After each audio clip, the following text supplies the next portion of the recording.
Na capital Caracas, os prédios eram altos e modernos para a época, as rodovias largas, os hotéis eram considerados um luxo em um paraíso tropical, e os venezuelanos tinham o título de maiores consumidores de uísque do mundo. Um de seus apelidos era, por exemplo, Venezuela Saudita, em alusão à Arábia Saudita devido à riqueza por conta do petróleo. Na Venezuela se vive uma liberdade genuína. Com essa frase, o jornal espanhol El País começava seu artigo de 1976 sobre os milhares de imigrantes vindo de regimes ditatoriais na América do Sul e o mesmo da própria Espanha que buscavam na Venezuela um porto seguro para prosperar.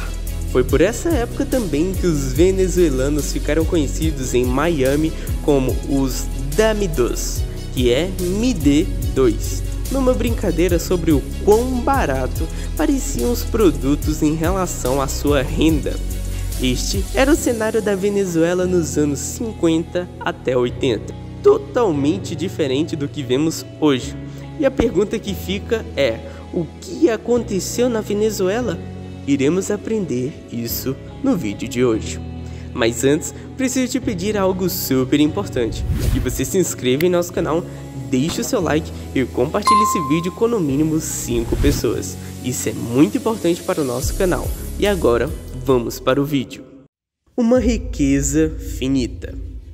Em abril de 1914, o país descobriu o petróleo. Em 1920, criou-se uma legislação sobre o caso, estabelecendo royalties e participação do governo na receita das exportações. Em 1928, 9 anos antes, portanto, de Monteiro Lobato lançar o Poço de Visconde e iniciar sua cruzada pela busca de petróleo no Brasil, a Venezuela já exportava cerca de 275 mil barris diariamente.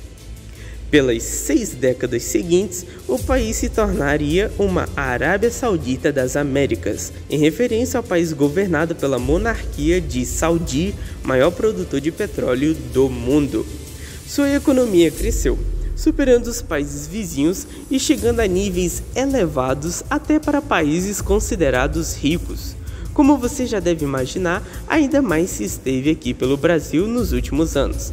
Tamanha riqueza atraiu a atenção dos políticos, ampliando os problemas históricos.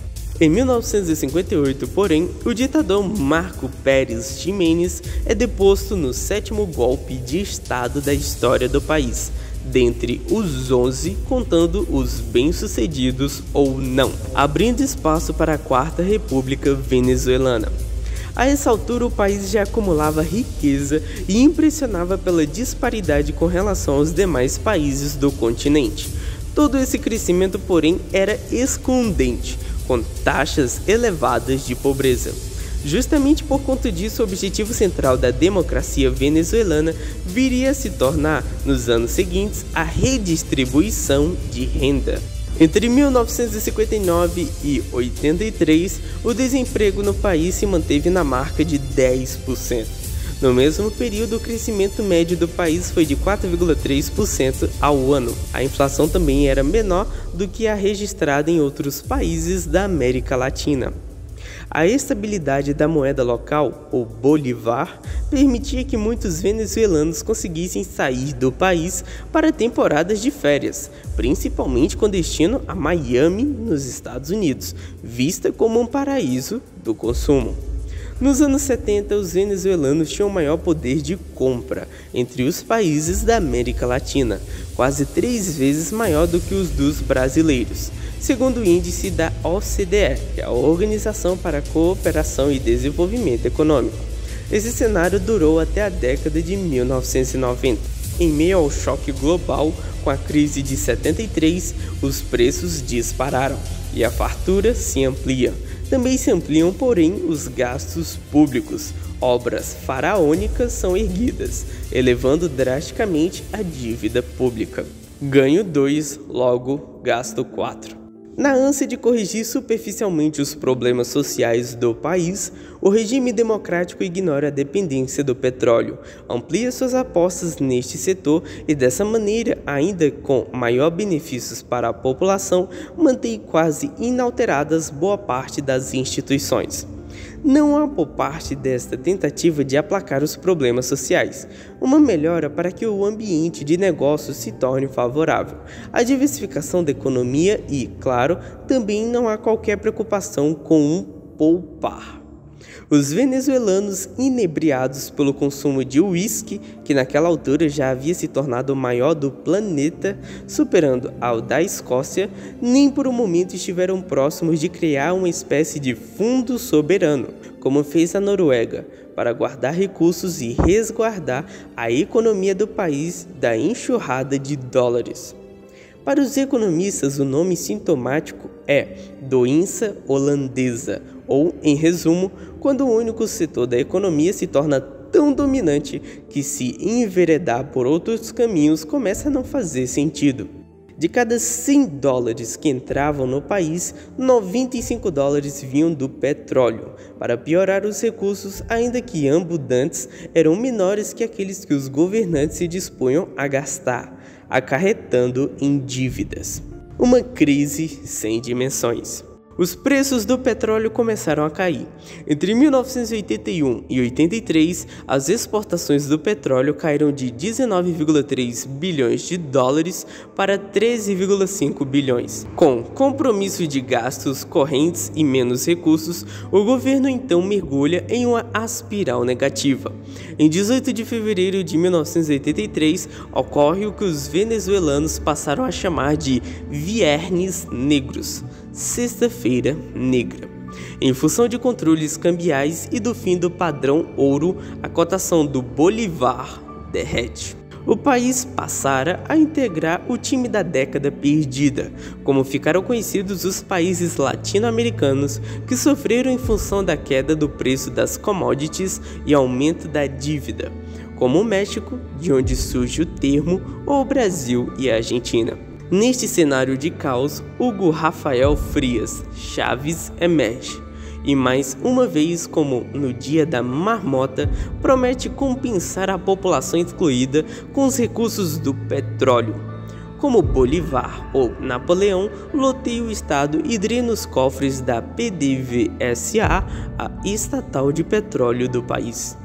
Não é preciso aqui explicar muito para mostrar o retumbante fracasso que é o socialismo do século XXI e a Revolução Bolivariana, cujo resultado, além de um expressivo aumento na pobreza, que ocupa hoje cerca de 87% da população, gera casos anedóticos, como a falta de combustível no país com as maiores reservas de petróleo do mundo. A grande questão, entretanto, está em perceber como nem mesmo dádivas da natureza, como os recursos abundantes do país, suas enormes reservas de ouro e diamante, por exemplo, resistem a instituições parasitárias. A falta de visão de longo prazo, o desprezo pela responsabilidade e a urgência em aplacar os problemas, simplesmente redistribuindo e não criando riqueza, são os traços e as lições históricas da Venezuela, que fazem desta mais um triste capítulo da América Latina. Fome e miséria. A fome fez os venezuelanos perderem em média 11 quilos no ano de 2018. A violência esvazia as ruas das grandes cidades quando anoitece, e a situação provocou um êxodo em massa para países vizinhos como a Colômbia.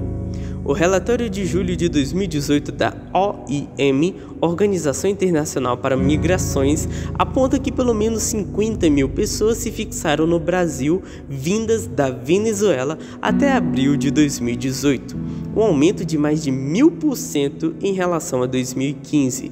O número leva em conta pedidos de asilo e residência. O país vive a maior recessão de sua história. São 12 trimestres seguidos de retração econômica, segundo anunciou em julho a Assembleia Nacional. A dimensão do colapso pode ser vista nos números do Produto Interno Bruto, PIB.